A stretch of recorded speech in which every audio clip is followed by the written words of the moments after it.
कहानी की शुरुआत होती है ग्विन नामी एक लड़की से। वो एक मोटल में पार्ट टाइम जॉब लेने के लिए आई थी, जिसका ऑनर था टेडी। टेडी को मोटल में नाइट शिफ्ट के लिए किसी की जरूरत थी। मोटल के अंदर जाने पर ग्विन को रिसेप्शन खाली मिलता है। इस होटल में ज्यादा लोग भी नहीं थे और ये होटल काफी वीरान जगह पे भी था। ग्विन को यहाँ डर लगने लगा था। वो इस मोटल में टेडी को ढूंढने लग जाती है और एकदम से उसके सामने कोई आ जाता है, जिसे देखकर वो चीख मारती है। सामने वाला भी चीख मारता है और पता चलता है कि यही टेडी था। टेडी और ग्विन की जॉब के सिलसिले में बातें होती हैं और टेडी ग्विन से कहती है, आप रिलैक्स रहें, मुझे इस काम का पहले भी एक्सपीरियंस है, मैं सब संभाल लूंगी। टेडी फिर उसे होटल का विजिट करवाता है और स्टोर रूम दिखाते हुए बताता है कि स्टोर रूम के दरवाजे का लॉक खराब है। जब भी वो स्टोर रूम खोले तो उसे डोर के आगे ब्रिक रखनी होगी, नहीं तो अगर लॉक लग गया तो वो यहीं फंसी रह जाएगी। लॉक सिर्फ बाहर से खुलता है। स्टोर रूम से बाहर निकलते हुए ग्विन नोटिस करती है कि इस मोटल के गैराज में बहुत सारी गाड़ियां थी। न जाने वो खराब थी या ऐसे ही यहाँ पड़ी हुई थी। उसको सोच आई कि हो सकता है यहाँ कोई हादसा भी हुआ हो या ये जगह ही हॉन्टेड हो। इस मोटल के अंदर एक पूल भी था जिसकी हालत अब बहुत ज्यादा खराब थी। डैडी बताता है कि पिछले साल इस पूल के अंदर एक बहुत बड़ा सा गड्ढा हो गया। उसे ठीक करने की बहुत कोशिश भी की गई, लेकिन वो भरा ही नहीं गया। इसी वजह से अब तक पूल बंद है। होटल का विजिट करवाने के बाद डैडी ग्विन से कहता है, अच्छा ठीक है, मुझे कोई काम है, मैं चलता हूँ। अगर तुम्हें भूख लगे तो ये लो मेन्यू, पास में ही एक होटल है, तुम वहाँ से खाना मंगवा लेना। ग्विन जाते हुए इससे कहती है, अरे मुझे कोई हथियार तो दे जाओ। डैडी हैरानी से पीछे मुड़कर दिखता है और पूछता है, तुम्हें हथियार की क्या जरूरत? अगर तुम समझ रही हो कि ये होटल हॉन्टेड है या ऐसा कुछ, तो मैं बता दूं, यहाँ ऐसा कुछ भी नहीं है। मैं काफी सालों से मोटल चला रहा हूँ। तब ग्विन से कहती है, अरे मैं एक अकेली लड़की हूँ, मेरे साथ कुछ भी हो सकता है, यहाँ मेरे पास एक हथियार होना चाहिए। जवाब में डैडी कहता है, तुम पुलिस को कॉल कर सकती हो। पर ग्विन इस चीज पे बसी थी, नहीं मुझे एक वेपन ही चाहिए, क्योंकि पुलिस को यहाँ आने में 30 मिनट से ज्यादा का टाइम लग जाता है। थक हार कर डैडी कहता है, अच्छा ठीक है भाई, पीछे चाकू और कुल्हाड़ी पड़ी है, अगर तुम्हारे साथ ऐसा कुछ भी हो गया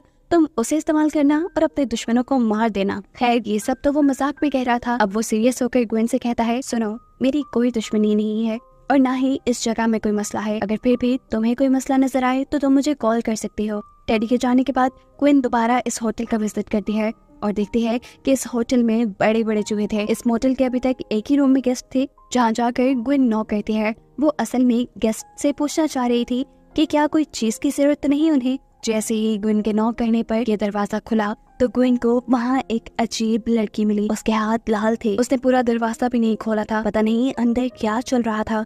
ग्विन जब उसे किसी चीज के बारे में पूछती है तो वो नाम इस तरह हिलाते हुए दरवाजा बंद कर देती है। इसके बाद ग्विन एक कमरे की सफाई करने के लिए जाती है। वहाँ की विंडो से उसने देखा कि इस मोटल के बाहर एक कार है। ऐसा लग रहा था कि कार में बैठा हुआ जो भी इंसान है वो ग्विन पे ही नजर रखे हुए था। खैर वो इस चीज को इग्नोर करते हुए रिसेप्शन पे वापस आ जाती है। उसे अब भूख लगी थी, इसीलिए उसने खाना ऑर्डर किया और तभी अचानक उसे रूम 13 से कॉल आई। रूम 13 में तो कोई था भी नहीं। डरते हुए जब ग्विन ने कॉल रिसीव की तो पीछे से एक औरत के हंसने की आवाज सुनाई दी। ग्विन बुरी तरह डर गई और उसने फोन रख दिया। ग्विन जानना चाहती थी कि रूम 13 में आखिर था कौन। डरते हुए वो एक चाकू के रूम 13 के बाहर पहुंच गई। अंदर जाने पे हमें नजर तो कोई नहीं आया, लेकिन ग्विन को ऐसा महसूस हो रहा था कि जैसे कोई उसका पीछा कर रहा है। डरते हुए वो वहाँ एक फोन उठाती है और अचानक उसके पीछे कोई साया आ जाता है। वो साया वो भूत अपनी असल शक्ल दिखाते हुए ग्विन के कान में कहता है,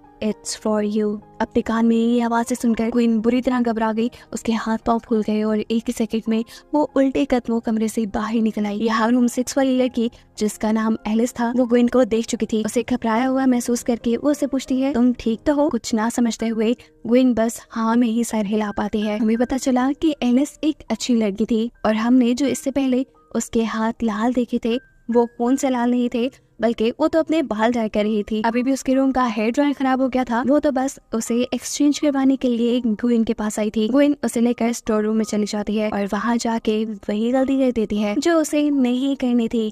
उसने डोर के सामने ब्रिक नहीं रखी और ऐसे डोर लॉक हो गया। ग्विन और एलिस दोनों ही घबरा गई। ग्विन ने उसे बताया कि अब तो ये सुबह ही खुल पाएगा क्योंकि डैडी सुबह को आएगा। अचानक एलिस को फील होता है कि उसके कंधे पे किसी ने हाथ रखा। देखने पे पता चलता है कि वो तो एक बड़ा सा चूहा था और ये चीज महसूस करने पे एलिस और भी ज्यादा घबरा कर चीख मारती है। उसे जो से घिन आ रही थी वो गुइन से कहती है, तुम कितनी केयरलेस हो, तुम इतना सा भी ध्यान नहीं रख सकते, मेरा फोन भी रूम में है, अब पता नहीं हम क्या करेंगे। अचानक ही स्टोर रूम के बाहर एक आदमी आ जाता है। गुइन इस लड़के को देखकर घबरा गई। उसे लगा शायद कि वही लड़का है जो बाहर कार में उसके ऊपर नजर रखे हुए था, लेकिन यहाँ रिवील हुआ कि असल में वो तो एक डिलीवरी मैन था जो गुइन का ही ऑर्डर किया हुआ फूड लेके आया था। इनकी किस्मत अच्छी थी, इसलिए वो वक्त पे पहुंच गया और उसने आकर बाहर से दरवाजा खोल दिया, जिसके बाद इन दोनों लड़कियों ने सुकून का सांस लिया। ये दोनों मिलकर खाना खाते हैं और एक दूसरे से बातें करते हैं, जहां एलिस अपनी कहानी सुनाते हुए गुइन से कहती है कि उसका और उसकी मोम का झगड़ा हो गया था, इसीलिए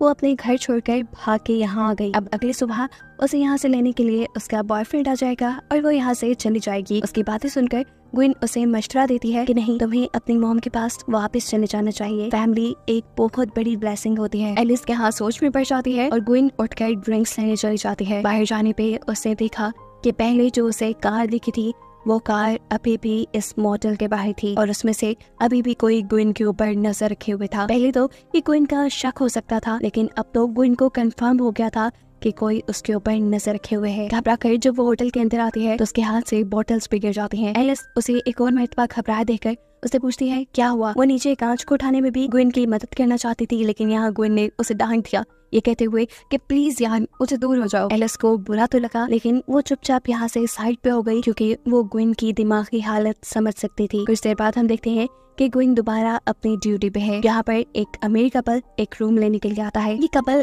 बहुत ही अजीब, बहुत बदतमीज था। वो गुइन से बदतमीजी कहता है, इसीलिए गुस्से में गुइन भी उनसे 1 घंटे के बजाय पूरी रात का चार्ज करती है। हालांकि उन्हें रूम सिर्फ 1 घंटे के लिए चाहिए था। यहाँ ये लड़का भी गुइन के मुंह पे पूरी रात के पैसे मारते हुए अपने रूम में चला जाता है।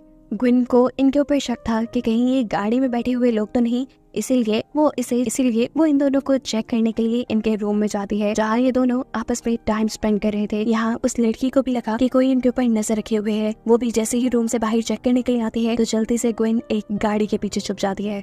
उस औरत के वापस रूम में जाने पर गुइन वहाँ से चली जाती है। वो पूल के करीब से जब गुजरी तो उसे लगा कि पूल के अंदर कोई चीज हिल रही है। जैसे ही वो उसे देखने के लिए करीब जाती है तो एकदम से पुल का स्टैंड टूटकर वो पुल के अंदर गिर जाती है। उसके पुल के अंदर गिरते ही पुल के गड्ढे में से एक औरत बाहर निकलती है, जो गुइन को पकड़कर इस गड्ढे के अंदर खींचने लगी। ये औरत तो नहीं थी, एक भूत ही था, जिसे देखकर गुइन भी जोर जोर से चिल्लाने लगी। उसकी चिल्लाने की आवाज़ें एलिस ने भी सुन ली और वो उसकी मदद के लिए आई। जैसे तैसे एलिस ने उसे इस पुल से बाहर निकाल लिया और इसके बाद पूछा, तुमने पुल में क्या देखा? गुइन को लगा कि अगर वो सच बता देगी तो एलिस उसे पागल समझेगी, इसीलिए वो एलिस से कहती है, कुछ नहीं, बस मैं वैसे ही पुल में स्लिप हो गई थी। एलिस और गुइन दोनों रूम में आ जाते हैं और एलिस गुइन से एक और मरतबा पूछती है, बताओ ना, तुमने पुल में क्या देखा था? क्या तुम्हें नहीं पता कि ये जगह हॉन्टेड है? उसकी ये बात सुनकर गुइन के तो चेहरे के तोते ही उड़ गए, क्योंकि उसे इस जगह की हकीकत नहीं पता थी। एलिस गुइन से कहती है, हाँ, इस जगह के बारे में बहुत सी कहानियां मशहूर हैं, इसीलिए तो मैं यहाँ आई, क्योंकि मुझे पता है कि कोई मुझे ढूंढते हुए यहाँ तक नहीं आएगा।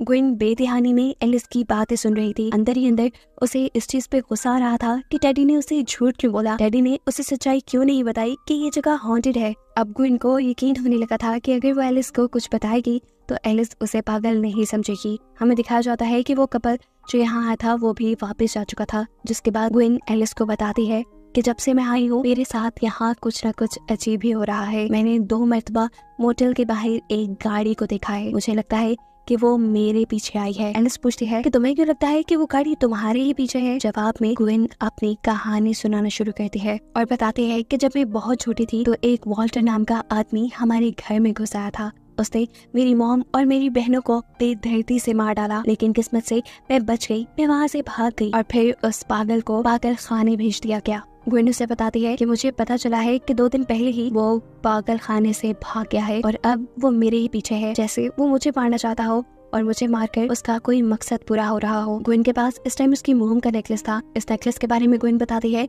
कि जिस दिन मेरी मोम की डेथ हुई ये नेकलेस भी उन्हीं के साथ गायब हो गया और अब 2 दिन पहले मुझे मेल बॉक्स में ही मिला है। मुझे लगता है कि ये नेकलेस वो किलर ही ले गया था और अब उस नेकलेस का मेल बॉक्स में भेजना मेरे लिए वार्निंग साइन है। एलिस को उसकी कहानी सुनकर बहुत ज्यादा बुरा लगता है और साथ ही साथ खौफ भी आता है। वो गुइन से कहती है तुम्हें फौरन इस चीज के बारे में पुलिस को बता देना चाहिए, लेकिन गुइन कहती है नहीं, मैं ऐसा नहीं कर सकती क्योंकि इस गाड़ी पर तो मेरा सिर्फ शक है, मुझे यकीन नहीं, शक की बुनियाद पे मैं पुलिस को कुछ भी नहीं बता पाऊंगी। लेकिन अब गुइन ने फैसला कर लिया था कि वो यहाँ से चली जाएगी। जाने से पहले वो एलिस से कहती है तुम अपना दरवाजा अच्छे से बंद कर लेना और सुबह होते ही यहाँ से चली जाना। तब एलिस कहती है हाँ मैं चली जाऊंगी, मैंने तुम्हारी बातों के बारे में सोचा और मुझे एहसास हो गया कि मेरी मॉम मुझे बहुत प्यार करती हैं। मैं सुबह होते ही उनके पास लौट जाऊंगी और उनसे माफी भी मांग लूंगी। इससे पहले कि ग्विन यहाँ से निकल जाती, वो रिसेप्शन के पास जाती है अपनी चीजें लेने के लिए, जहाँ उसे सीसीटीवी के अंदर बाहर किसी का भूत नजर आता है। एकदम से वही भूत उसके पीछे भी आ गया और ये देखकर